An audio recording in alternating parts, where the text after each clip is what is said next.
Miami Heat have announced they will retire Shaq's jersey number 32 in December. Shaq only played with the Heat for 3.5 seasons, but did bring the franchise their first chip. Sass, you okay with this? I'm totally okay with it. Dwayne Wade was the superstar, no doubt, and Alonzo Mourning was more of a threat to Dallas than the Miami Heat was, but they would not have won it had it not been for the arrival of Shaq. He helped them capture the first championship in franchise history, absolutely. Pat Riley tried it with, and it's not so easy. He had Tim Hardaway and Alonzo Mourning. He tried to do the guard, the big, and they were really good, and they were a powerhouse team, and they pushed the Knicks in the playoffs, but they were not a championship team. And when instead of Tim Hardaway, it was Dwayne Wade, and instead of Alonzo Mourning, it was Shaq. They got that first chip. Shaq should absolutely have his number retired by the Heat. All right, let's keep it rolling. Max, you know this market all too well. The team with the best record in the entire NBA right now is the Clippers, who at 13-2 are off to the best start in franchise history. Are you ready to buy that the Clips are the best in the NBA? No. You know, by the time you get to the mid-20 games, you start to really suss this out. But I am buying, as I predicted, that they are the third best team, that if any team has the best chance to upset the apple cart and prevent a Warriors-Cavs rubber match, it is the Clippers, and I think they're demonstrating that. Let me tell you something. I need to see more from Blake Griffin. I need to see more consistency. I love what Doc Rivers did in buffering the bench, particularly with Maurice Spates there now. They're deep. I still think the Warriors and the Spurs have an edge, but I will tell you this. Nobody's rooting for the Clippers harder than me. I want them to win. I love me some Chris Paul, and I would much rather be in L.A. than Oakland in June. Always about the weather. All right, Stephen A. Draymond Green's Warriors teammates are campaigning for him to win Defensive Player of the Year after he was runner-up for each of the last 2 seasons. Will his teammates help the voting? I think they will. I think they should.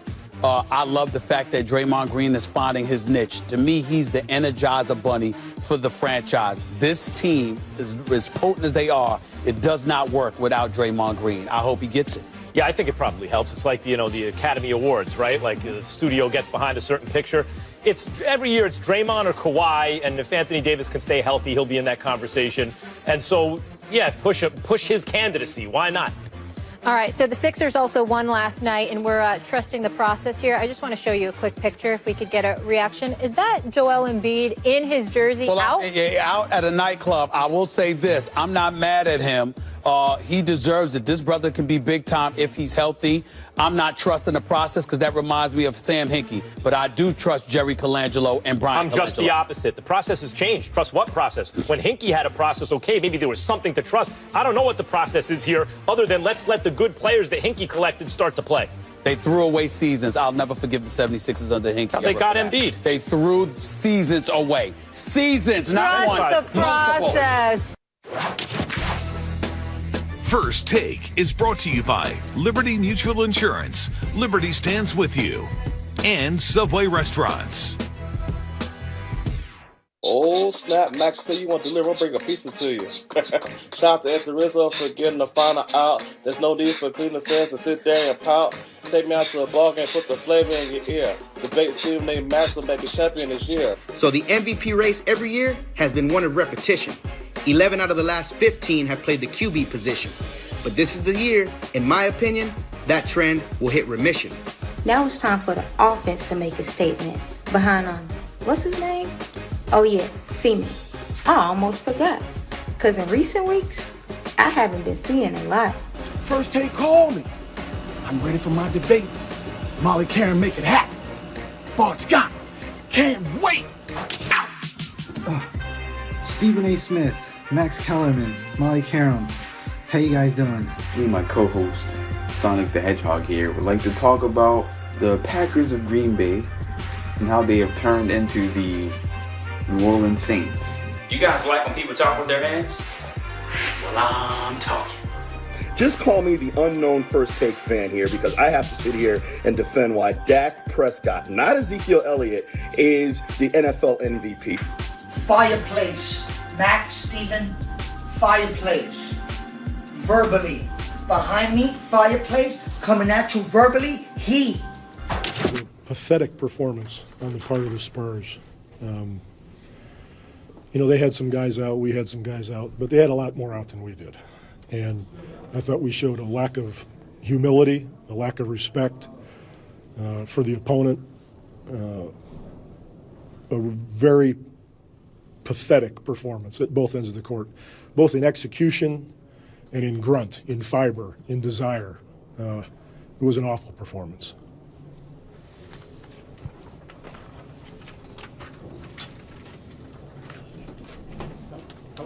Oh, and they deserved to win the basketball game. I forgot to say that. Well, that was Greg Popovich after last night's Spurs 96-91 win over the Mavericks. Clearly not pleased with his team despite the victory. Max, what's your reaction to Pop? Just watching that now, it's I had seen it earlier, but just watching it now, Jay-Z lyric popped into my head from the blueprint, from the first one. He don't slack a minute. Boy, Pop don't slack a minute. This is why he is the best coach in basketball by far. And it's why, other than Belichick, the success he's had, proportional to his sport and other coaches in his sport, is unparalleled in the current American landscape of professional sports. He doesn't take anything for granted. When Tim Duncan was active, he'd be barking at Tim Duncan. He treats everyone the same. He expects everyone to do their job. He does not allow for sloppiness, or he said a lack of humility. And I take that to mean the arrogance that comes with being successful. He expects you to take nothing for granted and execute, and it makes him the best. Greg Popovich is a winner, and Greg Popovich is somebody that's allergic to celebration. His 1100th win last night. That's what this was mostly about. Everybody's happy and very congratulatory, and it's the perfect opportunity for him to say, no, there's nothing to celebrate, because he never wants it to be about him. It's who he is. Let's go a step further. So over the weekend, Greg Popovich, he spoke to teenagers in the community at a town hall, local high schoolers at the Carver Community Cultural Center about social issues in America. So with the help of renowned African-American scholar and activist Cornel West, Popovich answered questions about topics ranging from sports, race to politics to the interaction of police in the community. Spurs players and their families also in attendance. Stephen A., what's your reaction to him and this team involved in this town hall? Well, first of all, I was very, very touched by it, but far from surprised. I say this with affection and deference and love for the Greg Popovich that I know through the likes of the great Larry Brown and others. I've religiously called Greg Popovich one of the biggest phonies you'll find. And I say that affectionately because Greg Popovich, that acerbic individual that you see during those television interviews, it's nothing like that. He's one of the most sincere, one of the most decent human beings you will ever find in your life. He is a good man. He is great for the NBA. He is loyal. He is special in ways that cannot be measured. I covered Larry Brown for all 7 years. All 6 years he was in Philadelphia. Larry Brown loves this man, reveres this man. He's like a protege of Larry Brown, but Larry Brown looks up to him just like he looks up to Larry Brown. I've had the pleasure of I don't talk to Greg Popovich much. We just exchange pleasantries whenever I see him. But there's a core decency and realness to him that you don't see very, very often. He cares about people. He cares about the community. As we learned during this post-election situation, his reaction to it all, he cares about this country. He cares about the desolate and the disenfranchised. And anybody who's associated with him knows this. Monty Williams is now GM in San Antonio. We all know what happened to Monty Williams, a tragedy that involved his wife. And it's just I can't even put into words. I'm so sad for him. Greg Popovich, one of the first people there. San Antonio Spurs, one of the first organizations there. Peter Holt is a great, fantastic owner that represents it. And you just look at these guys. And I read about this, and I imagine those kids in that community. I imagine the players there, the staff, management, as well as the players and the coaching staff. You just can't say enough. There's no surprise here whatsoever. It's not an accident that this military man, who's a great coach and a 5-time champion, also happens to be the next coach to succeed Mike Krzyzewski as coach of Team USA. There is no better individual in the profession of basketball to represent the United States of America than Greg Popovich, because he epitomizes everything our country purportedly stands for, and he does it in exemplary fashion. I have always had incredible admiration for this man. This is the latest reason why, too. Yeah, I wanted to talk about Greg Popovich's America, too, because that's the America I'd like to live in. President Obama made this point in the run-up to the election, and others have made it obviously as well. We are great because we are good, right? That's what makes America great, the fact that we're good. And Greg Popovich is not only one of the most successful coaches in the history of American team sports, but he is great because he is good. It was no surprise that the Spurs hired the first female assistant coach. It was no surprise that they really pioneered and exploited international players in the international scene, the so-called immigrants to our NBA, that he has produced this kind of inclusive culture on the Spurs, that he spoke out after the election beautifully. In Yiddish, there's a word, it's called mensch. That's what Greg Popovich is. He's a mensch. Mensch translates roughly to human being, but, you know, in the best sense of the word, of the idea of humanity. And Greg Popovich is a mensch, and he makes you proud to be an American. Like, I don't know how else to put it. He's real and authentic. I remember a moment, I was at a game. The Spurs, I forgot who they were playing against, but they won the game. But Tim Duncan had missed his rotation on a, defensive rotation.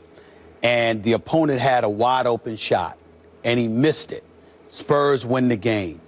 And all you see is Greg Popovich glaring at Tim Duncan, and then he walks off. Tim Duncan has a somber look on his face.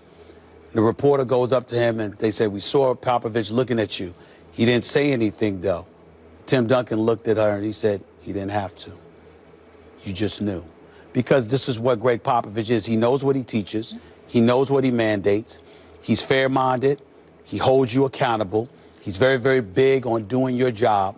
And one of the things that is a misnomer about him with the acerbic tendencies he displays, it's because he has a problem with the league and the networks, literally where you have to do an interview during the game.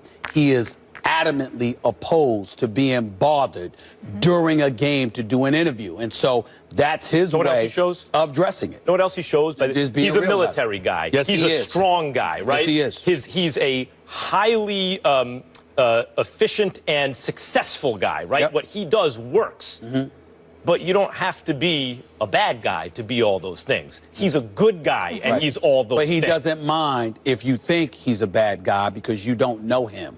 And he cares about what he knows about himself, not what outsiders think. And also, he never hesitates to give back because he always knows what was given to him. When he won the championship, when the Spurs won their first championship, when they beat the Knicks with Latrell Sprewell and those boys, their very first game of that next year was against the Philadelphia 76ers and Allen Iverson.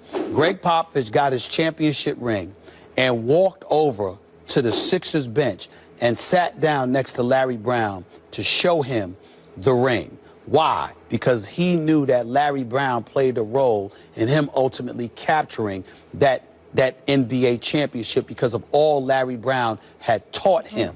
These are the kind of things where when we talk about me sitting in this chair, I'm incredibly blessed to have been exposed to those experiences, to see the impact that those individuals have had not only on their lives with one another, but on the lives they've touched in the coaching profession. Greg Popovich is a special man. And in the community, and that's why the team rallies around them. And the Spurs, you can't count them out every single year.